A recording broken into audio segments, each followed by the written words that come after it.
let's continue to talk about the interest rate and the bond valuation. So in this chapter, we're going to talk about first the pricing formula, and then that will be the first part of this video, and the second part of this video, probably a separate video, will be more about the bond features. For example, the covenant indentures. The indenture, the bond rating, the different types of bond, like catastrophe fund, like the callable bond, put bond, like that, and the bond market, inflation, which is and the interest rate, which is a Fisher rule, and the determinants of the bond yield, the term structure of the bond. These could be in another video. So what is a bond? Bond is a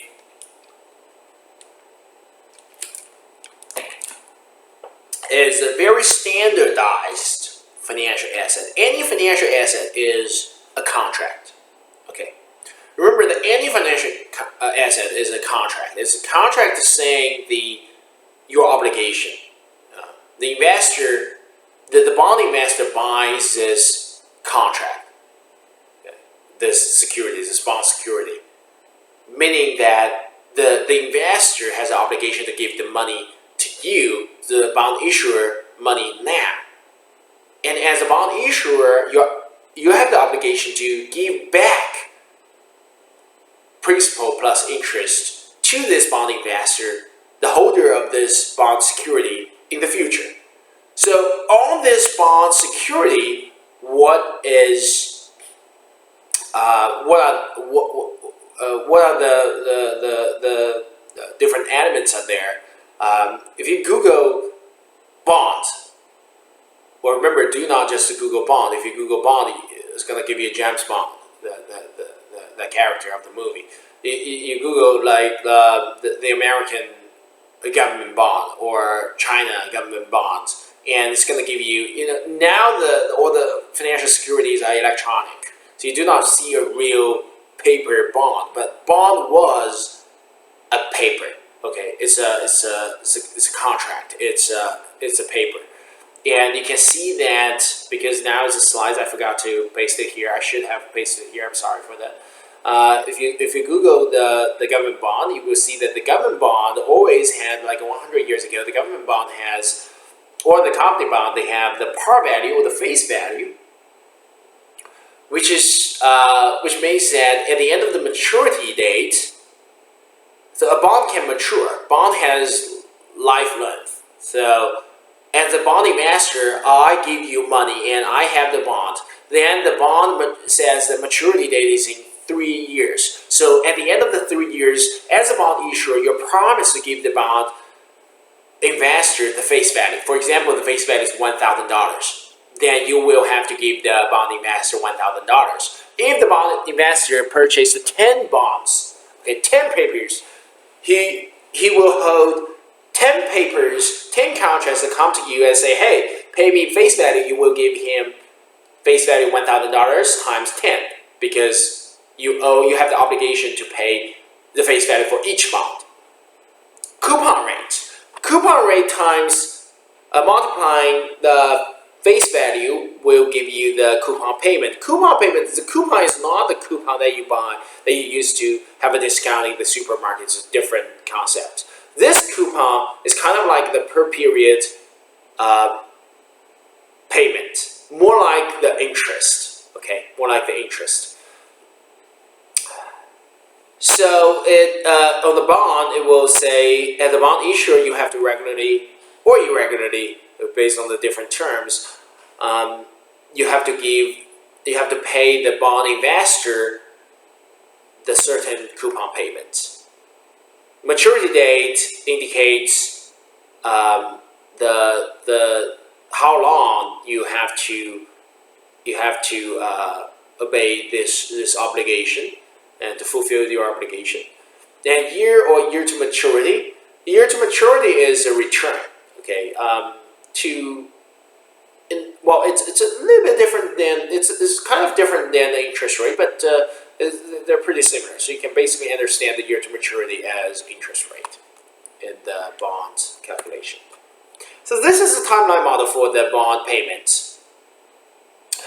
I hope you can see my mouse here. Right now, we are in year 0. Okay, in year 0, this is now. Okay, at the end of the first year, you got a payment called C. C stands for coupon payment. Okay, you got a C. And at the end of the second year, year 2, this is year 2 because this 1 year. This interval is 1 year. 1 year passes, 2 years pass, and you got another C. And for many years, every year, at the end of every year, you got a C payment. Okay, at the end of the maturity date T, you also got a C payment. Furthermore, you get another payment, lump sum payment of the future value, FV. Now remember that here in this chapter, FV is not future value. FV is face value. Okay, face value. You better write it as FAV, but here's the slides. It writes FV. Let's just call it FV. So how do you understand the present value of the cash flows? How do we understand the cash flows of bond? You can understand the cash flows as a annuity, right? Because for C, you got an equal payment C at the end of each year from year 1, from the end of year 1 to the end of year T. So basically, this is an annuity. It's a finite, equal, regular payment. And plus a lump sum, a one-time lump sum payment FV. So bond value, or bond present value, is equal to the present value of coupons, which is annuity, plus present value of par, okay, or the face value. It's a lump sum payment. As the interest rate increase, present values decrease. So as interest rate increase, bond prices decrease, and vice versa, which can be seen from the formula. So the bond present value should be C divided by 1 plus R, plus C divided by 1 plus R squared, plus all the C divided by 1 plus R to the power of N, then to the end of maturity, which is C divided by 1 plus R to the power of T, plus FV divided by 1 plus R to the power of T, which is the present value of this face value. Okay? So here, bond value can be written as the sum of 2 parts, 2 present values. The first one here looks familiar, right? Because this is the present value of the annuity. Okay, the first part. The second part is simply the present value of the face value. Okay, face value. So let's think about the example. Consider a bond with a coupon rate of 10% and annual coupons. The par value, the face value is 1,000, and the coupon has has 5 years to maturity. So we know that T equals 5 because annual coupons. Annual coupons, so it's annual compounding. So 5 is T, FV is 1,000. Coupon rate is 10%, so the coupon payment C is 10% times 1,000, which is 100. Year to maturity R is 11%. What is the value of the bond?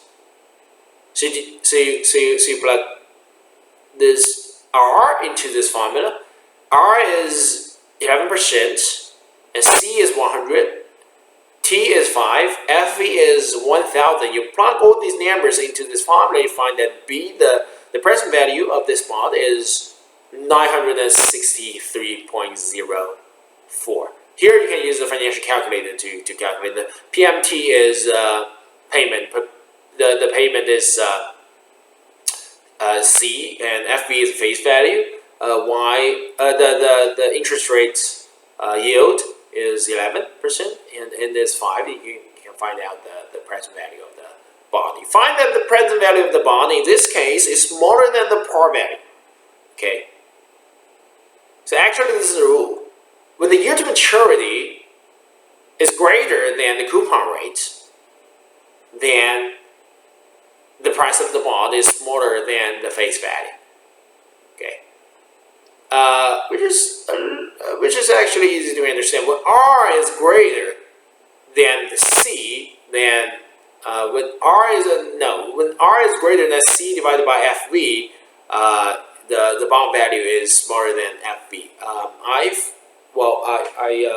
Because I don't have the backboard here. Otherwise, I would just write the derivation for you. But I can leave this as a practice for you. You can simply use this formula. You replace the C as the lowercase c, which represents the coupon rate, times FV. Okay, you put this as C times FV, then you can rearrange this formula and you can derive the relationship between bond value and PV and FV. Okay, you find that when C is smaller than R, then the bond value is smaller than the FV. Okay, and that is so for the bond value smaller than the par value, the face value, it's called a discount bond. So when the coupon rate is smaller than the year to maturity, the interest rate is called the bond is called a discount bond.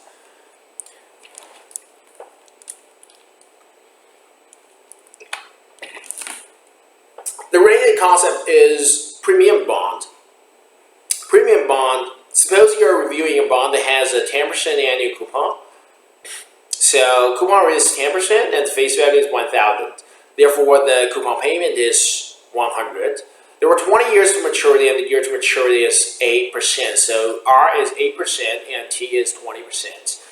You plug all these numbers into the formula, and you can find that B is equal to 1,196.36, which is greater than 1,000. So when the coupon rate is greater than year to maturity than the interest rate, then the bond value is greater than the face value. Okay. So this is a graphical relationship between the price and the year to maturity. When R is going up, PV is going down. It's easier to understand it when you write the bond present value as in full. So it's C divided by 1 plus R plus C divided by 1 plus R squared plus blah blah blah blah to C divided by 1 plus R to the power of T plus FV divided by 1 plus R to the power of T. So for every item, when R goes up, when year to maturity is going up, then every item's value is going down. So the sum of these values, which is the present value of the bond, is going down. Relationship between bond and yield. If YTM is equal to, if year to maturity is equal to coupon rate, then the face value is equal to the bond value. If year to maturity is smaller than the coupon rate, then the par value is smaller than bond value, which is called the premium bond. Why is that? Because high coupon rate causes value above par. Okay. Because if the coupon rate is the same, then you're basically paying the same rate. When the coupon rate is greater than the YTM, that means that for the coupon you're paying at a higher rate than the average rate. The average rate is the year to maturity. Okay, it's an average yield, average return rate. Yield is return rate from today to the maturity. So it's a yield to maturity. Then the bond price. Because the bond is actually paying you more coupon than the average return rate, so the bond price, the market price of the bond, should be higher than the claimed the face value. So relatively, if the year to maturity is greater than the coupon rate, then the par value is greater than the bond price, because the discount provides yield above coupon rate, or the lower coupon rate causes value below par.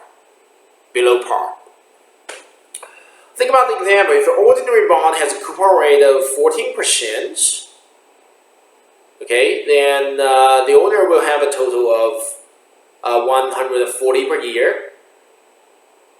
So this 140 will come in 2 payments of 70 each. So for this bond, it's semi-annual compounding.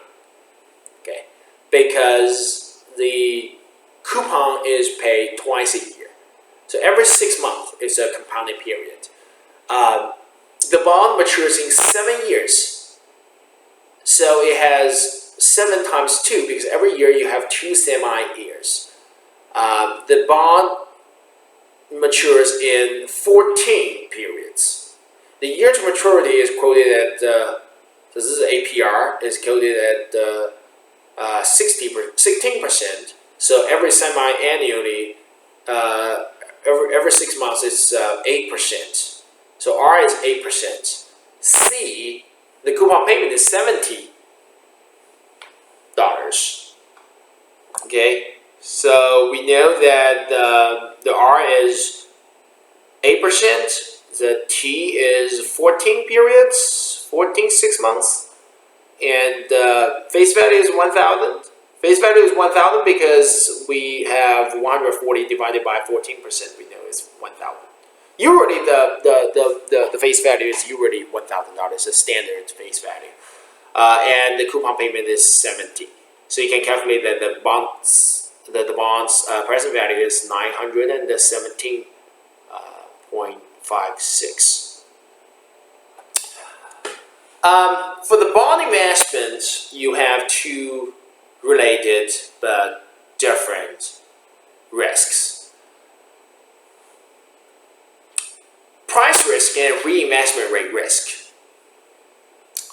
Some students can be confused about the 2 risks, but it's actually pretty easy to understand. If you invest in the long-term bonds, you have more price risk but less reinvestment rate risk. For the long-term bonds, for example, 30-year bond, you give the money, you invest in this bond, that means that you give the money to the bond issuer, and the bond issuer is promising you to pay you back the coupons every period, but the face value in 30 years. You know that the present value of the face value is FV divided by 1 plus R to the power of T, right? And T can be very large. T is 30 years. So when R increases or decreases a little bit, then the present value of the face value is changing a lot. If T is just 1, then it's FV divided by 1 plus R. Then when R goes up by 1% or 0.5%, you don't think like it really changes a lot. But using your calculator, you can think about FV divided by 1 plus R to the power of 30. When R goes up or goes down by 1%, your uncertainty about the future of the face value's present value is huge. The PV is changing a lot, and this is called the price risk, because you have already given the money, and you can only get the money back in a long run. So you cannot really control the market interest rate, the return rate. And so you cannot control the current present value of this bond. So when T is really high, then when R changes a little bit, the PV of the bond can change a lot. That is the bond price risk. The risk is the uncertainty. Remember that risk is just about the uncertainty. It can't go higher, it can't go lower. So the risk that the bond price can change a lot is really large. Okay, it's big. So this is the price risk is a significant risk that you're going to face if you invest in the long-term bonds. If you invest in the short-term bond, you face another different kind of risk, which is the reinvestment rate risk. So for the short-term bonds, you invest in this bond and you probably get your money back in 6 months or 1 year or 2 years. You do not have a lot of price risk, but you do face a problem of the reinvestment rate risk, because when you get the money back, when your short-term bond mature and you get the money back, you're facing a risk of not able to find proper or high return investment in this market. So if you invest your money into a 30-year bond, you do not need to worry about like what other bonds or other financial asset that I need to invest in 2 years because you can't get your money back in 30 years. But if you invest in a 1-year bond, then you're going to worry about, well, maybe in 1 year, the interest rate is really low. What do I do? All right? If the interest rate is really low, it is becoming lower, you know that the financial assets prices are going up. Okay? When R is going down, the PV is going up.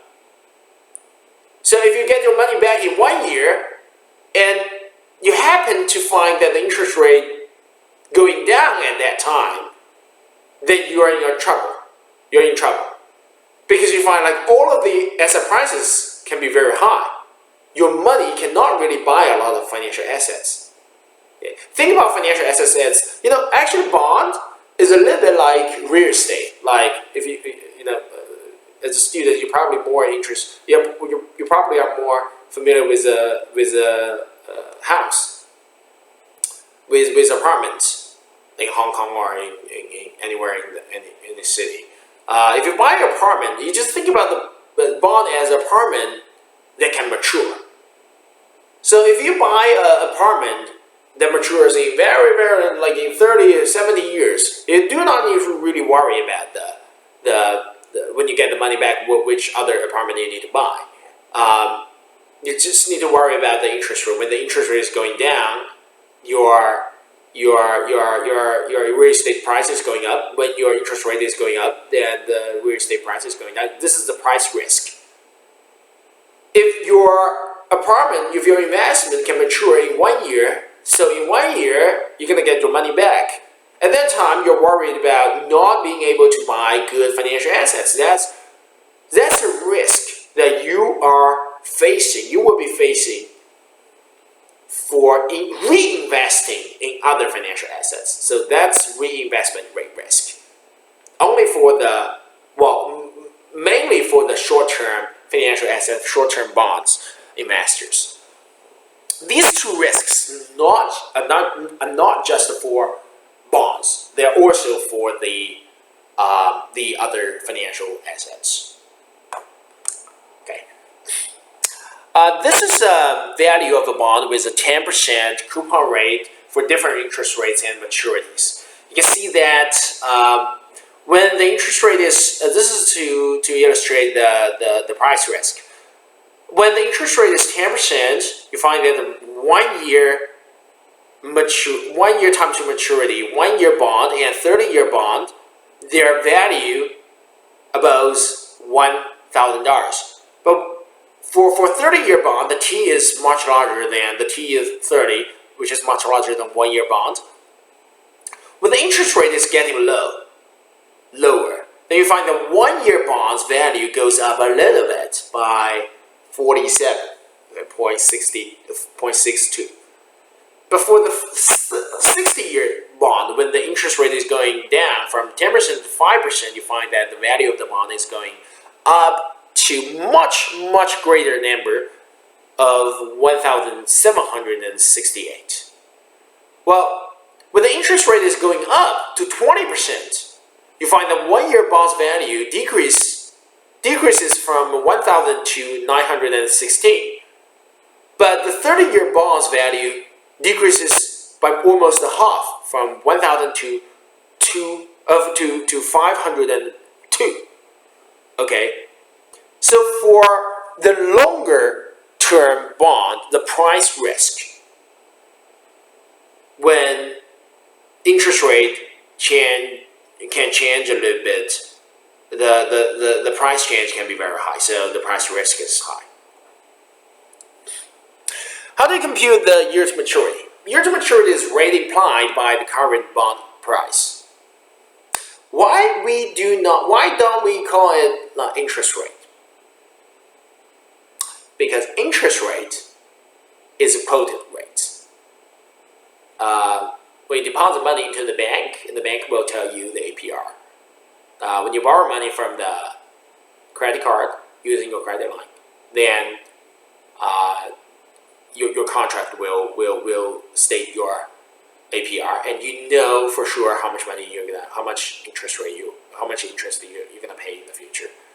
But in the bond price, the interest rate is not written. Okay, this is the thing. The interest is not written. All the other parameters are written in the bond contract, and the bond price is determined by the supply and demand of this bond, the standard financial security, the bond, and the bond market.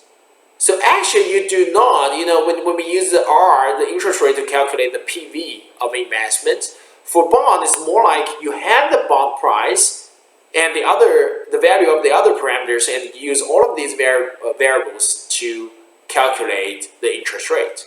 Since this interest rate is implied, okay, we call it yield to maturity. It's a yield. Yield is the same as return. It's a return of this bond, the annual return of this bond, from the time you hold this bond, from the time you purchase this bond, to the maturity of this bond. Finding the YTM requires trial and error if you do not have a financial calculator, and it's similar to the process of finding R in annuity. If you have a financial calculator, you just enter this N is the maturity, the number of periods, compounding periods. PV is the present value or the bond price. Payment is the C, the coupon payment. Remember, it's not coupon rate; it's a coupon payment. And FV is face value. Remember, in the sign conversion, okay, sometimes it can go from positive to negative, so you want to be very careful about this. If you have any questions about the financial calculator, you should contact the TA. YTM with annual coupons. Consider a bond with 10% annual coupon, so it's annual compounding. 15 years to maturity, so T is 15. Par price of FV is 1,000, so PMT, the C, coupon payment, is 1,000 times 10%, which is 100. And the current price is 928, okay? So you just enter these numbers, and you find that the C, the interest rate, the yield maturity is 11%. This is annual coupons. Let's think about the semi-annual coupons. Suppose a bond with a 10% coupon rate is semi-annual coupons.